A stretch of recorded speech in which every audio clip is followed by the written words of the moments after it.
We're going to close with some important calculator functions. These are all going to live on the calc menu of your calculator. Make sure you do this lesson using your TI-84. Most of you said you had yours at the end of the year. A good portion of the AP Calc exam assumes you have a TI-84 and are very good at using it. That's part of the reason that we made you buy it way back in freshman year. So make sure you have that here. You can do this probably also on Desmos pretty easily as well. But starting to practice with the actual calculator you'll use is super important. We're going to get really good at using that calculator throughout the year. You'll figure out at some point this year why it was, came out in the early 2000s or probably the 90s even and still costs $100. It's super useful. All these things live on the calc menu here, so I'll show you what that looks like. So we've seen this before. We were doing second calc value. Here we're going to use the 0 and then the minimum and maximum functions. We're going to use the intersect a little bit later, and then these guys, the dy dx and this little s guy, we'll see later this here. So this menu is super useful to get to. Again, in second calc, and then here are our functions. So we're going to start by typing in this function. Okay. So I've typed it in. I'm going to hit graph. Graph functions I've used before. And notice the whole curve doesn't quite fit on my screen. So I'm going to go zoom. I'm going to hit the zoom button. I'm going to zoom out. And then I'm a little bit closer. What we want to see is we want to see the whole parabola. So notice it says find the roots and the vertex. So the roots are the zeros. The vertex is the highest or lowest point. So we want to make sure we can see all the three of those. So it looks like I need to zoom out just a little bit more. So again, oops, not second. I just hit zoom, zoom out, and then enter. And there we go, right? So now I have my parabola. It looks real skinny in this view because I've zoomed out a little bit. Now, we're going to do the roots first. So the roots are the zeros. So I'm going to do second calc 0. And then it's going to be like left bound and right bound. So here you're telling your calculator where to look, okay? And then all I need to do, and it's a little hard to see, but all I need to do is make sure I'm to the left of the 0 and to the right of the 0 when I do this. So this is the part that the kids get confused on if they get confused. So left bound should be a positive y in this case. I'm going to hit enter. And then right bound, I'm going to move it over here so I'm to the right of the 0. So now my y is negative. Hit enter. And then it's going to be like guess, and you're going to hit enter one more time. And then it tells me my 0 is x equals negative 3. So my first 0 is x equals negative 3, and we'll do it one more time for the second 0. So again, second calc 0, and then left bound has to be between them now, right? So I'm going to center the calculator. You're telling it where to look, and you want it to look for the right hand one now. So enter is good here. And then move to the right of the 0, enter. And it's going to be like guess, and you're going to be like yes, hit enter again. And then my second 0 is 11. So again, this is second calc 0. And then the bounds go on either side of the 0. And now we're going to do the vertex.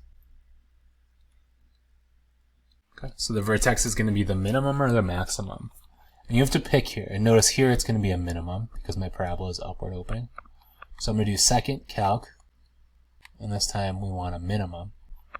And then this is the same thing. So I got to tell it where to look because some functions have more than one minimum or maximum. And I just want to be left bound to the left of the minimum, right bound to the right. So left bound can be over here. And then I'm going to move over here to the right of the minimum. And hit enter again. And here, this often happens, is your calculator is like essentially estimating these very, very accurately. So when you get something like this, 3.9999 and so on, it's okay to round it up because this minimum is actually at 4, negative 49. So I'm going to write that as a point. Okay. So here's a case where you have to be like smarter than the calculator. So this is for vertex, second calc, and then min or max.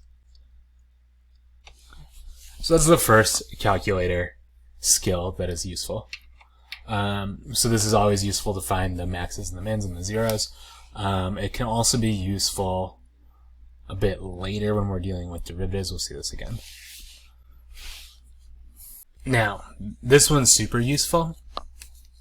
So those of you who don't like systems of equations, you might like this.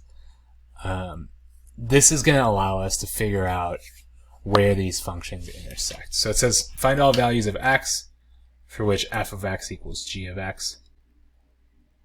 F of x equals g of x. Well, that just means where they intersect, right? So the two functions are equal where they cross, so that's this point here and this point here. And notice, of course, they're not nice even points because that would be too easy. Okay, so we have these two functions and they're given to us, f of x and g of x. So what we want, right, is for x plus 4 squared to be equal to the absolute value of x minus 1. And that's a hard thing to solve, right? You don't really know how to do the algebra there. If this was just like 2 lines, you would know how to solve that.